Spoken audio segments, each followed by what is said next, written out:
Amados hermanos, que el Señor les bendiga, tengan todos ustedes muy buenas tardes. Quisiera por favor invitarles a que abran ahí su Biblia en el libro de Efesios, libro que estamos estudiando y lo estamos haciendo expositivamente, así que por favor, ahí en el libro de Efesios capítulo 1, hoy, si Dios lo permite, vamos a terminar esta segunda gran sección de la oración que Pablo está haciendo a favor de los creyentes ahí en Éfeso. Así que vamos a leer desde el versículo 18 en adelante y pedirle al Señor su bendición, su gracia para poder enseñar y poder profundizar en los versículos que están a continuación. Versículo 18 del capítulo 1 dice así: la palabra de Dios dice: alumbrando los ojos de vuestro entendimiento para que sepáis cuál es la esperanza a aquel que os ha llamado y cuáles son las riquezas de la gloria de su herencia en los santos. Versículo 19, y cuál es la supereminente grandeza de su poder para con nosotros los que creemos según la operación del poder de su fuerza. Versículo 20, la cual operó en Cristo, resucitándole de los muertos y sentándole a su diestra en los lugares celestiales, sobre todo principado y autoridad y poder y señorío y sobre todo nombre que se nombra, no solo en este siglo, sino también en el venidero. Y sometió todas las cosas bajo sus pies y lo dio por cabeza sobre todas las cosas a la iglesia, la cual es su cuerpo, la plenitud de aquel que todo lo llena en todo.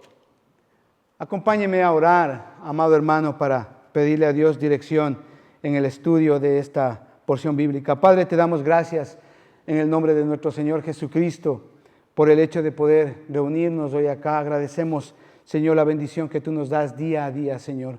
Padre, te pedimos que sea tu Espíritu Santo, Señor, en este momento, mientras tu palabra es expuesta, Señor, nos dé la sabiduría, nos dé el conocimiento, el entendimiento de lo que es tu palabra y lo que tú quieres que seamos delante de ti. Amado Padre, te damos gracias, Señor, porque sabemos, Señor, que la gloria tuya, tu favor, tu gracia, tu misericordia está en este lugar. Bendice, Señor, tu palabra, bendice tu mensaje. Tu palabra es verdad, así dice tu palabra, Señor. Oramos, Señor, para que esa verdad quede en nuestros corazones como una verdad eterna, Señor. Te lo pedimos esto, amado Padre, en el nombre de Cristo Jesús. Amén y amén. Amén, hermanos. Déjeme decirle que para mí realmente no solamente ha sido un desafío muy grande el hacer el estudio de este libro o el empezar el estudio de este libro, sino también ha sido de gran placer para mí, ya que pues en este estudio hemos visto las bendiciones tan grandes que Dios tiene para nosotros, la riqueza tan grande que Dios ha hecho para nosotros en virtud de Jesucristo. Y es así que hemos visto, por ejemplo, la primera parte de esta oración tan hermosa que hace Pablo, ¿verdad? Pablo primero ora dándole gracias a Dios por todas las bendiciones que tenemos en Cristo Jesús, ¿verdad? Eso lo hemos visto desde el versículo 3 al versículo 14. Luego de que él da gracias a Dios por todas las bendiciones, recursos y riquezas que tenemos en Jesucristo, Pablo comienza a orar a Dios y a pedirle a Dios por los creyentes en la iglesia de Éfeso. ¿Para qué? Para que ellos conozcan la grandeza de lo que Dios nos ha dado en Cristo. Y le dice, Señor, versículo 16, no ceso de dar gracias por vosotros, haciendo memoria de vosotros en mis oraciones. Pablo es diligente. Él sabe que todas esas grandezas, riquezas, recursos que tenemos en Cristo, es importante que nosotros como creyentes entendamos lo que tenemos en Cristo. Y Pablo ora a Dios y le pide a Dios para que nosotros entendamos estas verdades, que los creyentes de Éfeso entiendan estas verdades. Y esta verdad también aplica a nosotros también como creyentes hoy día. Entonces él empieza ahí en el versículo 17 y da la explicación para qué es esta oración. Para que el Dios de nuestro Señor Jesucristo, versículo 17, el Padre de gloria, os dé espíritu de sabiduría, de revelación, de conocimiento en Dios, dice. Esa palabra espíritu, recuerda, vimos que hace referencia básicamente a la disposición que nosotros tengamos para, obviamente, conocer la palabra de Dios y en ese sentido obtener sabiduría y revelación de quién es Dios. La pregunta es, ¿qué disposición hay en usted hoy día? ¿Cómo está su corazón? ¿Está dispuesto para escuchar la palabra de Dios? ¿Cómo vino hoy día? Tal vez hubo problemas antes de salir. Tal vez viene hoy acá para tratar de criticar el mensaje de hoy día. O viene con un corazón dispuesto para decir, Dios, háblame. Háblame, yo necesito de ti. De eso es lo que Pablo está orando acá. Por eso es que Pablo ruega a Dios a que comprendamos nuestra posición, los recursos que tenemos en Cristo.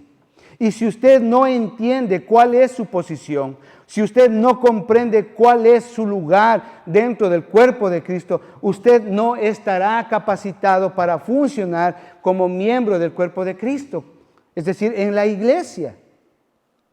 No tendrá ni siquiera conciencia de lo que usted posee. Por eso es que la urgencia de Pablo hacia Dios para orar por todo esto. Por eso es la oración de Pablo. ¿Por qué? Porque cuando usted sabe, cuando usted reconoce su posición y sus recursos en Cristo, posicionalmente estoy hablando, entonces sus temores, sus dudas que usted tenga en cuanto a que si es salvo o no, en cuanto a que si es parte del cuerpo de Cristo o no, se irán. No les molestará a ustedes. ¿Por qué? Porque usted sabe quién es en Cristo Jesús. No tendrá dudas de nada. Eso obviamente se acabará. No serán parte de su vida. Y cuando esto suceda en su vida, esta verdad afectará su manera de vivir. Eso es lo que hemos estado viendo. Entendemos que la salvación es en Cristo.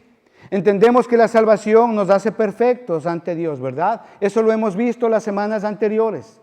Nos hace justos, nos hace perfectos posicionalmente. Ahora sabemos que el hombre es pecador por naturaleza, ¿verdad? Separado de Dios. Dios, por otra parte, es santo. El hombre es pecador. Dios es sin pecado. Por lo tanto, ambos no tienen un lugar común donde puedan reunirse. ¿Sí? No hay un lugar común de relación por justamente la condición de pecado del hombre. De modo que Dios, en este sentido, designó al Señor Jesucristo para que Él sea ese terreno común donde Dios y el hombre pudieran encontrarse, relacionarse. Por eso Jesucristo es tanto Dios como hombre, para que por medio de la virtud de la fe que es en Jesucristo, el hombre pudiera allegarse a Dios, pudiera juntarse con Dios, pudiera tener una relación con Dios. Por eso es que Dios nos acepta por la justicia que es en Jesucristo, en virtud de lo que Él hizo, por medio de la fe. Por esa razón se nos es imputada la justicia de Dios por medio de Jesucristo. Dios mira hacia abajo y dice, obviamente, que en base de lo que Cristo ha hecho en la cruz y en base de la fe del creyente en Jesús, Dios le otorga a usted y a mí como creyentes su justicia. Esta justicia, posicionalmente hablando, es la justificación del creyente delante de Dios. Sin embargo, tenemos que decirle y hay que reconocer que todavía tenemos problemas con nuestra vida personal, ¿verdad? ¿Se ha dado cuenta usted? Pecamos todos los días y tenemos que lidiar con ciertos pecados. Es decir, no en la vida el creyente no es prácticamente justo o justo en su experiencia.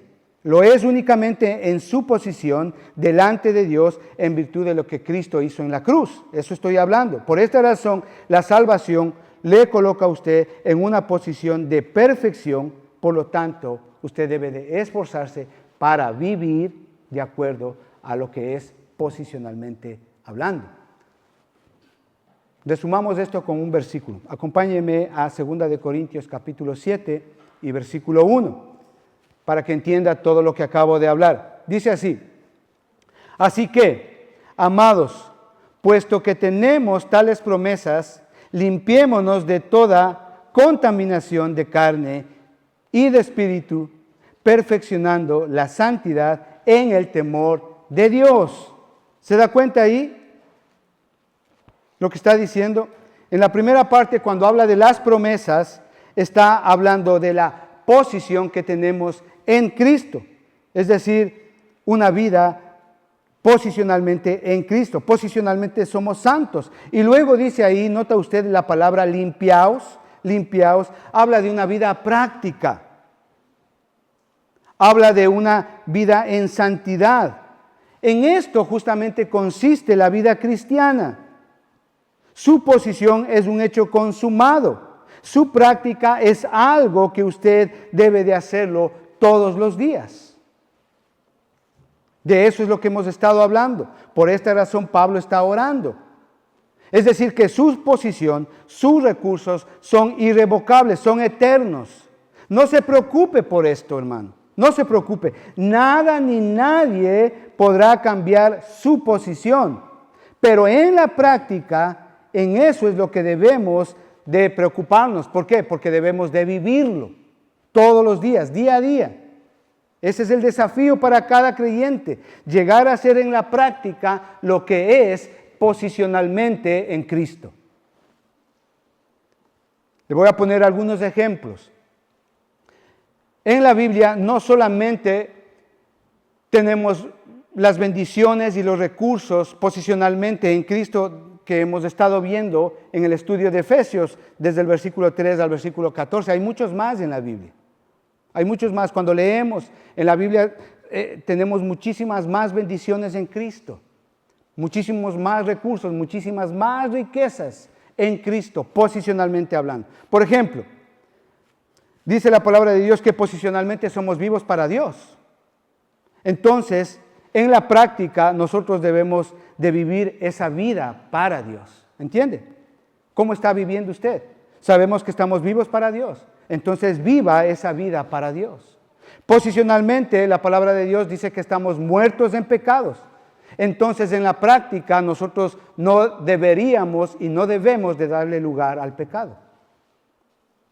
Dice la palabra de Dios, hemos visto que posicionalmente ya hemos sido perdonados de todo pecado. La sangre de Cristo perdonó todo pecado, incluso los pecados que usted va a hacer mañana y dentro de 10 años si Jesucristo no viene. Jesucristo ya, por su sangre, hemos sido perdonados posicionalmente.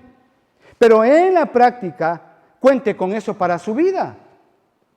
Hay personas que, como no entienden lo que son posicionalmente, viven con la culpa todos los días. Personas que, por ejemplo, han tenido abortos, han sido infieles, etcétera, etcétera, han hecho pecados terribles. Y como no saben lo que son posicionalmente, entonces en la práctica viven una vida realmente de miseria. Ya han sido perdonados sus pecados. Viva así. La palabra de Dios dice que posicionalmente, por ejemplo, somos justificados. Eso hemos visto las semanas anteriores. Somos justificados. Entonces viva justamente en la práctica. ¿Cómo es su vida? ¿Roba? ¿Miente? ¿Es deshonesto? Dice la palabra de Dios que posicionalmente somos hijos de Dios. Entonces, en la práctica, viva como un hijo de Dios. ¿Está viviendo como un hijo de Dios? Un hijo de Dios, si usted es hijo de Dios, usted no fornica. Si usted es un hijo de Dios, usted no miente. Si usted es un hijo de Dios, usted honra a su padre y a su madre. ¿Se da cuenta? Dice la palabra de Dios que posicionalmente somos herederos de Dios. Entonces, en la práctica, nosotros debemos de edificar sobre esa herencia, sobre lo que Dios nos ha dado. Dice la palabra de Dios que nosotros somos siervos de Dios, posicionalmente. Entonces, obedezca a los mandamientos de Dios en la práctica. Si usted es un siervo de Dios, posicionalmente, entonces obedece usted en la práctica los mandamientos de Dios. Dice la palabra de Dios que posicionalmente tenemos nueva vida. Somos nuevos, somos criaturas nuevas, posicionalmente. Entonces mostremos al mundo nuestra nueva vida. Testifique de quién es Cristo, quién es Dios, qué ha hecho Dios en su vida. Eso básicamente, y por eso básicamente es lo que Pablo está orando, para que los creyentes en la iglesia de Éfeso entiendan esta verdad, lo que son posicionalmente y que lo demuestren en su vida práctica. Y eso también nos corresponde a usted y a mí como creyentes. Entender justamente, pedirle dirección a Dios de lo que nosotros somos y tenemos en Cristo y de acuerdo a las riquezas que tenemos en el Señor, vivir en nuestra vida práctica. Por eso está orando el apóstol Pablo a Dios y le está diciendo: Dios mío, ayúdales para que entiendan ellos y vivan de acuerdo a lo que son en Cristo. Y Pablo pide por entendimiento, por sabiduría, por revelación de estas grandes verdades. Es una oración modelo que usted y yo podemos hacerla para su familia, para nuestros hijos, para nuestros seres queridos. Así que con esto, a manera de introducción, hermanos, vamos a ver el tercer punto. Recuerda, nosotros la semana anterior vimos el primer punto, que Pablo ora para que conozcan de Dios. El segundo punto, Pablo ora para que conozcan el llamamiento de Dios. Y ahora el tercer punto, Pablo ora para que conozcan las riquezas de Dios. Ahí está, versículo 18, parte B. Alumbrando los ojos de vuestro entendimiento para que sepáis cuál es la esperanza a aquel que os ha llamado. Y aquí está lo que vamos a ver hoy. Y cuáles las riquezas de la gloria de su herencia en los santos. Pablo ora para que conozcan las riquezas de Dios. Si ve usted ahí la frase de su herencia en los santos, perdón, no se refiere a nuestra herencia en Cristo, según lo que dice ahí el versículo 11, sino a su herencia en nosotros.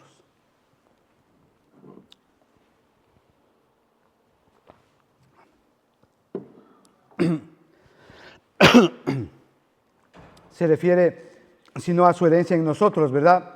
Esta es una verdad realmente maravillosa, asombrosa, hermano, por cualquier lado que nosotros la veamos. ¿Por qué?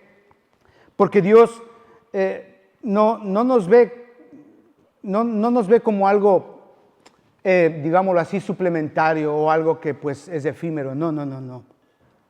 Porque Dios nos ve a nosotros como parte de su gran riqueza. Eso es lo que está diciendo ahí. Dios nos ve como una riqueza suya. Así tal como las riquezas de un hombre le dan gloria al nombre de esa persona, así es como Dios nos ve. Somos la gloria de Él, le pertenecemos a Él. Dios recibe la gloria de la iglesia, de cada creyente que Él tiene en su cuerpo, en su iglesia. Le pertenecemos a Él, somos su herencia. ¿Por qué? Porque Él ha invertido en nosotros. ¿Cómo ha invertido en nosotros? Con Jesucristo. Su muerte, su sacrificio, su ministerio. Y cuando Jesucristo regrese, seremos para alabanza de la gloria de su gracia, según Efesios capítulo 1 y versículo 6. Nosotros somos la herencia de Dios, del Padre. Y Pablo está orando para que nosotros comprendamos quiénes somos en Cristo con relación al Padre. ¿Se da cuenta? Dios no nos trata en base de nuestro pasado. Dios nos trata en base a nuestro futuro, no en base a nuestro pasado. ¿Recuerda lo que le pasó a Gedeón ahí en Jueces capítulo 6? Espero que lo haya leído. ¿Recuerda lo que le pasó a él? ¿Recuerda lo que le pasó, lo que Jesús le dice al hermano de Andrés, a Pedro?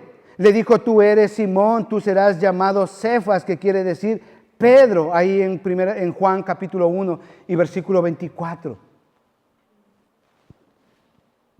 42, perdón.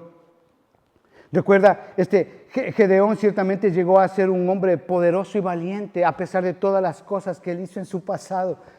Pero Dios no le vio así, Dios lo vio a él en su futuro, en cómo Dios le iba a cambiar a él, con todas las bendiciones que él recibía, con todos los recursos que él recibe de parte de Dios. Fue valiente. Recuerda lo de Simón, lo del apóstol Pedro, cómo llegó a ser una roca, dice ahí la palabra de Dios claramente, ¿verdad? De hecho, Pedro fue una parte pivotal dentro de la iglesia en Jerusalén, una parte importantísima. Es decir, que nuestras vidas, por cuanto nosotros los creyentes somos la herencia de Dios, debemos de vivir para agradarle y glorificarle a nuestro Padre hasta que Él regrese en Jesucristo. Y esta verdad es poderosísima y especial, amados hermanos. Nos sugiere que Cristo, escuche esto, nos sugiere que Cristo va a compartir su gloria con la iglesia. ¿Se ha puesto a pensar en esto? Jesucristo va a compartir la gloria, su gloria, con la iglesia. De hecho, Jesucristo oró por esta verdad. Él oró e hizo esta oración para que sea contestada en el Padre. Ahí en Juan capítulo 17, Evangelio de Juan capítulo 17 y versículo 24. Dice así: Padre, orando por sus discípulos, aquellos que me has dado, quiero que donde yo estoy también ellos estén conmigo, para que vean mi gloria. Si ve, el Señor Jesucristo quiere compartir la gloria suya con usted y conmigo, con los creyentes. ¡Qué bendición, qué riqueza! Pero no solamente eso, sino que Cristo será glorificado en nosotros. Segunda de Tesalonicenses, capítulo 1 y versículo 10. Dice así: cuando venga en aquel día para ser glorificado en sus santos. Es decir, en los creyentes. Cristo será glorificado en nosotros. Y nosotros seremos glorificados en Él. Colosenses capítulo 3, versículo 4. Dice, cuando Cristo, vuestra vida se manifieste, entonces vosotros también seréis manifiestos con Él en gloria. ¡Qué bendición, hermanos! No solamente vamos a compartir la gloria de Cristo, sino que Cristo será glorificado con nosotros y nosotros seremos glorificados con Él. Esto debe de motivar al creyente para vivir una vida de devoción, de santidad, de servicio a Dios. Esas son las riquezas que tenemos en Cristo con respecto al Padre. Esto nos lleva al cuarto punto. Y eso es por lo que está orando el apóstol Pablo, para que entiendan cuáles son las riquezas que tenemos en Cristo. Riquezas que no todo el mundo lo tiene. Esto nos lleva al cuarto punto, que Pablo ora para que conozcan el poder de Dios. El poder de Dios. Mire el versículo 19, acompáñeme. ¿Y cuál la supereminente grandeza de su poder para con nosotros los que creemos según la operación del poder de su fuerza? Impresionante. Notemos que al hacernos Dios su herencia, Dios nos ha mostrado su amor. Eso es innegable, irrefutable. Y al prometernos un futuro maravilloso, Dios ha fortalecido nuestra esperanza. Gloria a Dios por eso. Eso es lo que hemos estado viendo. Sin embargo, aquí Pablo presenta algunas cosas para fortalecer nuestra fe. Nota usted ahí la supereminente grandeza de su poder para con nosotros los que creemos, dice. Tan grande es esta verdad para Pablo que Pablo recurre a palabras muy, muy especiales en el griego acá en este versículo. Así que yo quisiera, antes de estudiar este versículo 19, quisiera que por favor analicemos las palabras que Pablo usa acá en el griego. Palabras muy importantes, son intencionales, que Pablo las pone en un orden adecuado para que nosotros justamente entender el énfasis que tiene Pablo acá. Y la necesidad, obviamente, de conocer realmente el poder de Dios. Nota usted ahí en el versículo 19, y cuál es su preeminente grandeza de su poder. Esta es la primera palabra. Su poder, dice, la palabra poder. Esta palabra poder en griego es dunamis, que significa en español poder. De esta palabra dunamis obtenemos la palabra dinamita o dínamo, que hace referencia justamente a fuerza, poder milagroso, milagro, poderosamente.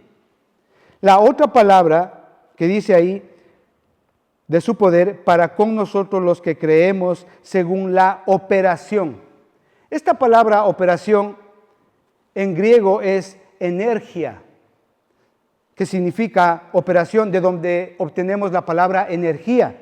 Y esta energía da la connotación obviamente de energía, eficiencia, obra o actividad. De la operación del poder, tenemos la otra palabra ahí, del poder. Aquí Pablo no utiliza la palabra dunamis. Pablo utiliza la palabra kratos en griego. Esta palabra kratos significa poder, que da la idea o la connotación de potencia, de poderosamente. Y luego finalmente dice la palabra de su poder, operación del poder, de su fuerza. Luego la palabra fuerza que usted ve ahí en griego es la palabra ischus, que significa fuerza, que da la connotación de potente, de fuerza, de fuerte. Entonces, con esto en mente, usted puede darse cuenta de lo que Pablo está hablando acá en este versículo. Pablo está hablando de dinamita divina, de energía eterna a nuestra disposición. Eso es lo que está diciendo Pablo. Después de todo, ¿de qué vale la pena tener tantas riquezas, tantos recursos, desde el versículo 3 al 14, si estamos demasiado débiles para utilizarlos? O si somos demasiado temerosos para poder utilizarlos. Y eso obviamente a usted le puede quitar la paz. La oración de Pablo es específica.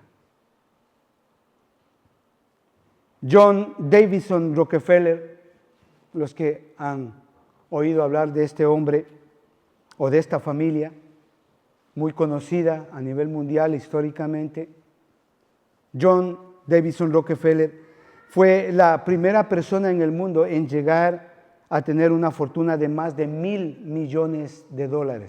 Es una cantidad impensable para nosotros. Se cuenta que las personas que vivían junto a él, que él por muchos años vivió comiendo solamente galletas y leche por causa de los problemas estomacales causados por la preocupación que le agobiaba por tener tanta riqueza. Rara vez dormía bien por las noches. Él tenía guardaespaldas todos los días que lo cuidaban constantemente. Él era rico, inmensamente rico, pero también era inmensamente miserable. No podía disfrutar de lo que él tenía. El asunto es que él comenzó a compartir sus riquezas con donaciones a instituciones educativas, a charities, y su salud mejoró. De hecho, él vivió hasta la vejez. ¿Qué quiero decir? Es que John Davison Rockefeller no sabía cómo manejar tanto dinero, no sabía cómo manejar tanto poder que él tenía. Nosotros los creyentes necesitamos un poder. Ese poder del que está hablando Pablo ahí en el versículo 19. Para poder manejar las riquezas, los recursos que tenemos en Cristo. Y necesitamos ese poder del que Pablo está hablando para poder manejar, para poder administrar los recursos que tenemos en Cristo, porque las riquezas son tan grandes que tenemos en Cristo, que necesitamos un poder sobrenatural para poder manejar y administrar los recursos que tenemos en Jesucristo, desde el versículo 3 hasta el 14. Y necesitamos ese poder del que Pablo está hablando por al menos dos razones muy importantes, según el versículo 19. La primera razón es muy obvia, que necesitamos ese poder. ¿Por qué? Porque por naturaleza somos demasiado débiles para apreciar tantas riquezas y poder apropiarnos de ellas. Esa es nuestra naturaleza. Y también para poder usarlas como deberíamos de hacerlo. Somos muy débiles. La palabra de Dios ahí en Mateo capítulo 26 y versículo 41, usted sabe lo que dice. Dice que el espíritu está dispuesto, mas la carne es débil.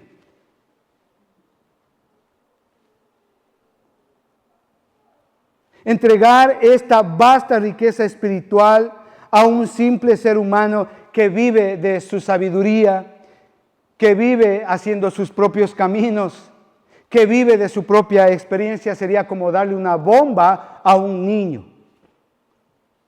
El poder de Dios, amados hermanos, del cual está hablando Pablo en el versículo 19, es el que nos capacita, nos instruye, nos ayuda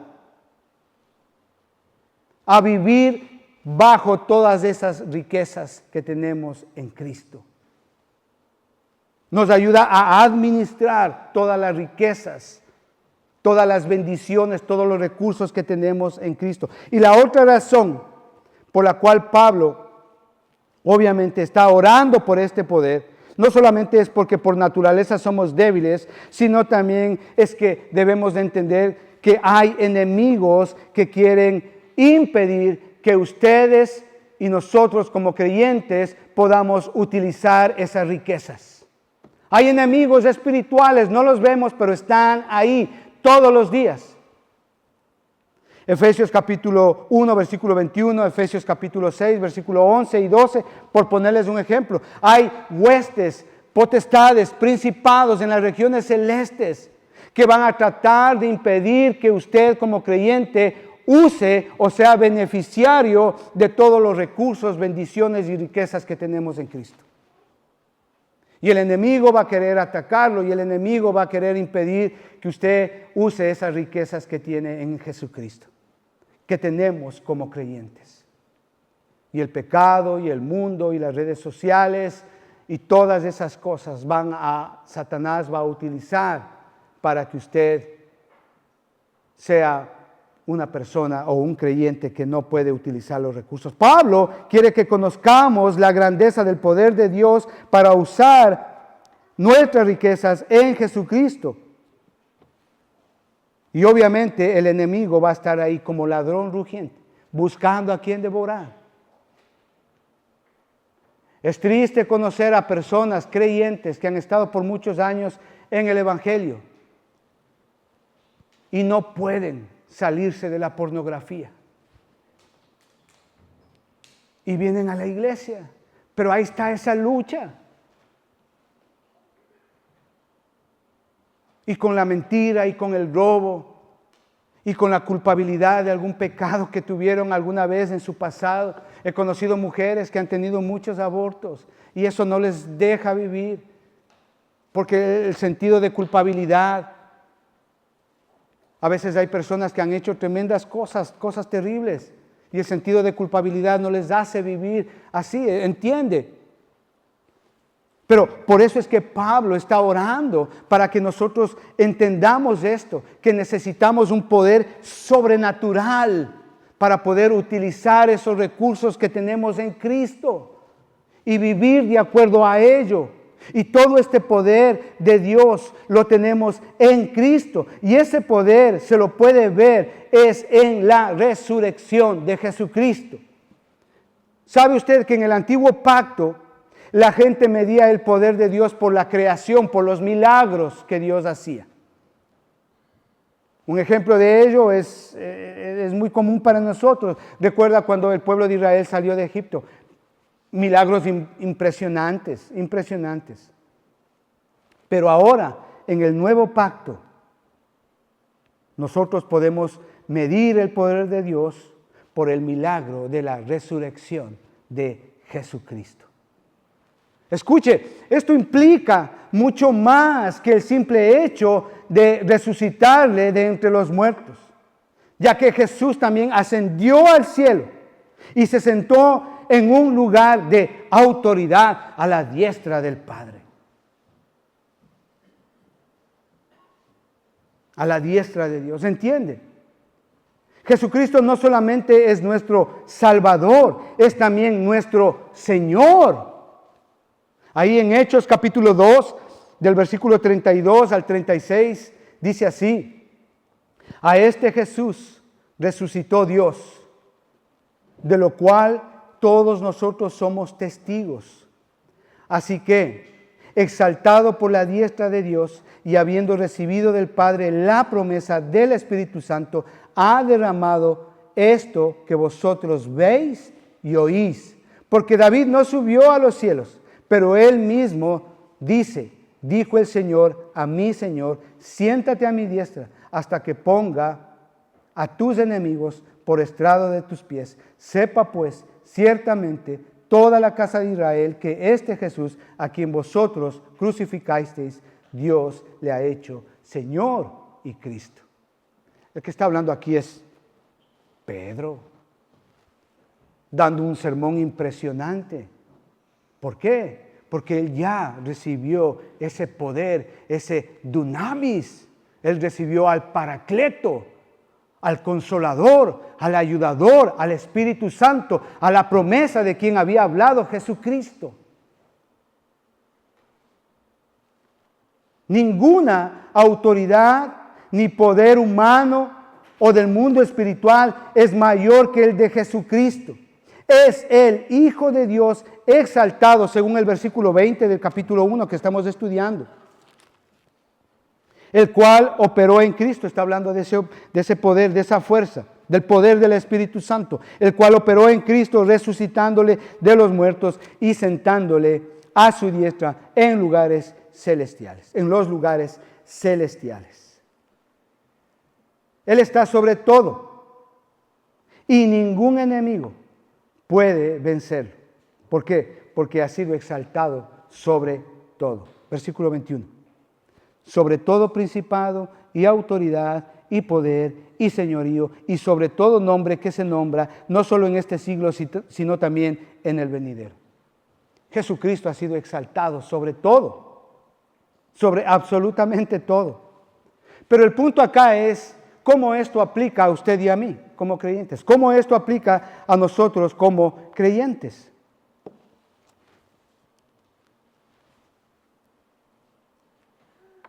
Por cuanto somos creyentes y estamos en la iglesia, escuche, versículos 22 y 23. Y sometió todas las cosas bajo sus pies y lo dio por cabeza sobre todas las cosas. ¿A quién? A la iglesia, a usted y a mí, a la iglesia, la cual es el cuerpo, la plenitud de aquel que todo lo llena en todo. ¿Que cómo aplica esto para nosotros? Es muy simple.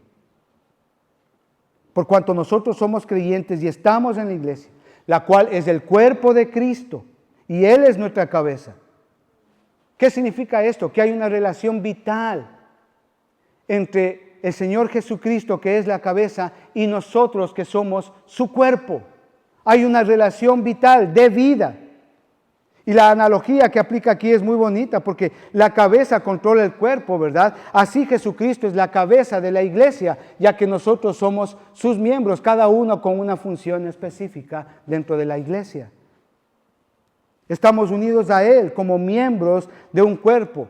¿Y cuál es ese link? ¿Cuál es el lazo que nos une? Es el Espíritu Santo de Dios. Esto significa que compartimos no solamente su resurrección, que ya es un hecho dado. Recuerda, lo vimos hace algunas semanas. Ya tenemos la resurrección. Posicionalmente ya hemos sido resucitados. Pero no solamente eso, sino que también vamos a compartir con Jesucristo la ascensión. Y no solamente eso, sino que también seremos exaltados. Eso es lo que está diciendo acá. Temas que Pablo obviamente va a expandirse un poco más en los capítulos posteriores. Nosotros también estamos sentados en lugares celestiales. Efesios capítulo 2 y versículo 6.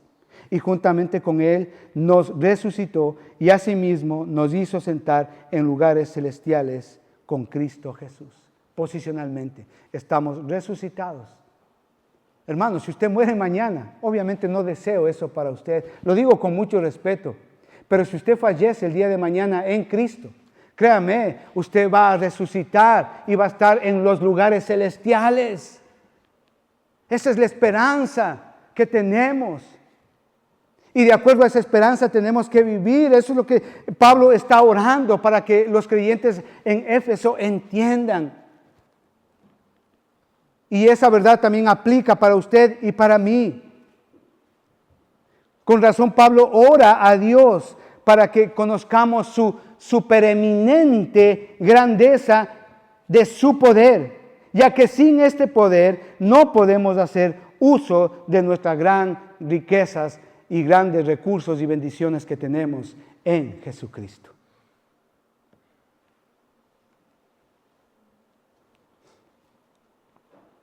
Es el poder de Jesucristo, del Espíritu Santo, a través de Jesucristo, quien resucitó y ascendió, está dispuesto a disposición de cada creyente. Es ese mismo poder, hermano. Ese poder es el que usted y yo necesitamos para poder hacernos a esas riquezas, poder administrar esos recursos que tenemos en Jesucristo como creyentes. Por fe, su poder es para con nosotros, los creyentes, los que creemos en Él, según el versículo 19. ¿Entiende usted lo que está pasando acá? Es la gracia que provee la riqueza, pero la fe es la que se apodera de ella. Somos salvos por medio de la gracia, eso es la verdad, ¿verdad? Sí, Efesios capítulo 2, versículo 8. Sin embargo, vivimos por la gracia, por medio de la fe. Primera de Corintios capítulo 15, versículo 10. Dice así, pero por la gracia de Dios yo soy lo que soy. Y su gracia no ha sido en vano para conmigo. Antes he trabajado más que todos ellos, pero no yo, sino la gracia de Dios conmigo.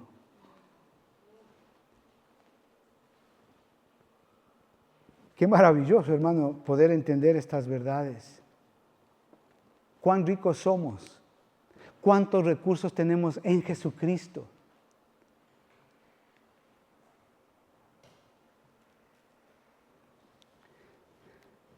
Si usted ha leído los evangelios, y si no ha leído, pues le recomiendo que los lea. En los 4 evangelios vemos el poder de Dios actuando en el ministerio de Jesucristo, ¿verdad? Y vemos a Jesucristo dando vista a los ciegos, sanando enfermos, curando leprosos. Vemos a Jesucristo dando de comer, obrando milagros de alimentación. Vemos a Jesucristo donde Él iba, las tinieblas huían de su presencia. Los demonios le reconocían a Él como Dios, como el Hijo de Dios, y huían de su presencia. Tremendo, tremendo, tremendo poder ahí expuesto. Pero cuando leemos el libro de los Hechos a partir del capítulo 2, vemos ese mismo poder, el que operaba en Jesucristo, en personas comunes, en hombres y mujeres comunes como usted y yo. El poder que había en Jesucristo, ese mismo poder del Espíritu Santo obrando en una persona llamada Pedro, por ejemplo. Una persona llamada Pedro que usted le ve en los evangelios, tosco, rudo, metiéndose en problemas cada momento que él podía, hablando cosas muchas veces irreverentes. Pero usted le ve a Pedro a partir del libro de los Hechos, capítulo 2, una persona totalmente elocuente, con una revelación de la palabra de Dios impresionante. Y en 2 semanas predicando la palabra de Dios y ganando a más de 5,000 personas. ¿Qué obró en su vida? El Espíritu Santo. Ese Espíritu Santo que usted y yo necesitamos justamente para comprender, para saber administrar todas las riquezas que tenemos en Jesucristo.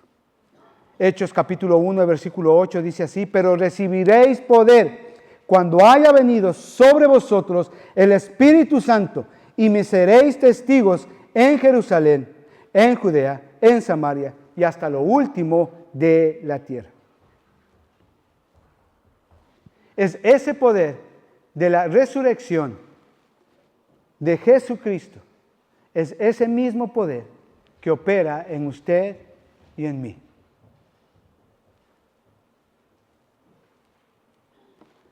Ya para terminar, la carencia más grande de poder en la actualidad no está en el PIB de un país.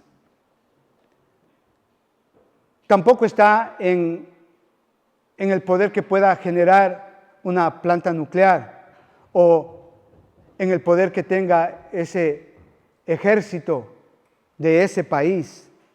No. La carencia más grande de poder está en la vida personal, ya que no tienen a Jesucristo, lo rechazan. Y usted ve personas rechazando a Jesucristo, ve familias rechazando a Jesucristo, ve sociedades rechazando a Jesucristo.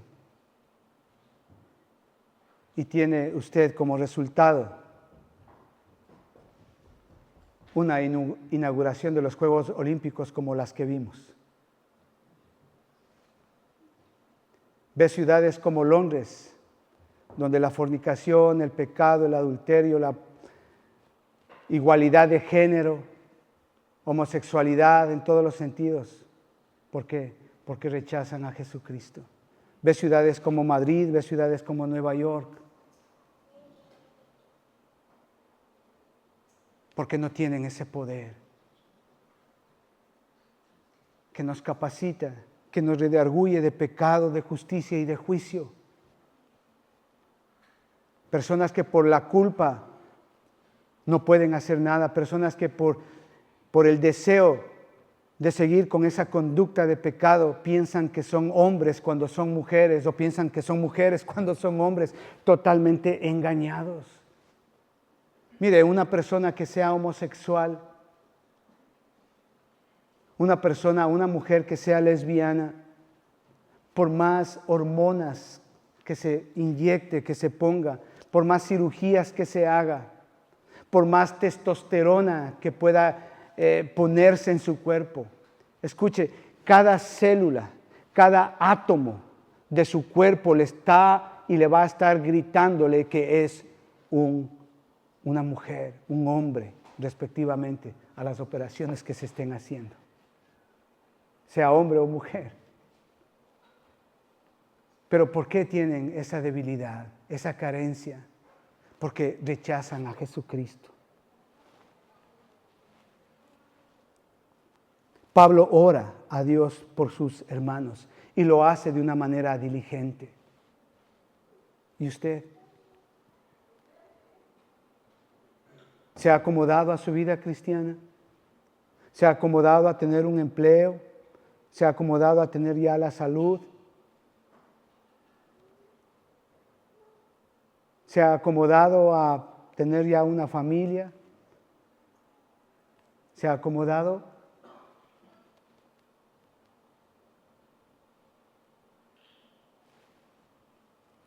Pablo está orando precisamente por esto y él está en la cárcel. Cuando él escribe esta carta, él está en la cárcel. Y él no está viendo por su bien común, él está viendo por el bien de aquellos a quien él ama. Es una oración modelo, no solamente para darle gracias a Dios por todas las bendiciones que tenemos, sino también Pablo pide para que Dios les dé entendimiento, disposición de conocer a Dios y de conocerlo y de vivir de acuerdo a lo que son en Cristo. Así que yo le recomiendo, si usted está viendo este video y si usted tiene una familia, alguien a quien ama, que yo creo que sí, y si usted está o ha estado involucrado en una iglesia y dice que usted es creyente, esta es una buena oración para orar por aquella persona a quien usted ama, para que él pueda vivir de acuerdo a las bendiciones, a los recursos que tenemos en Jesucristo.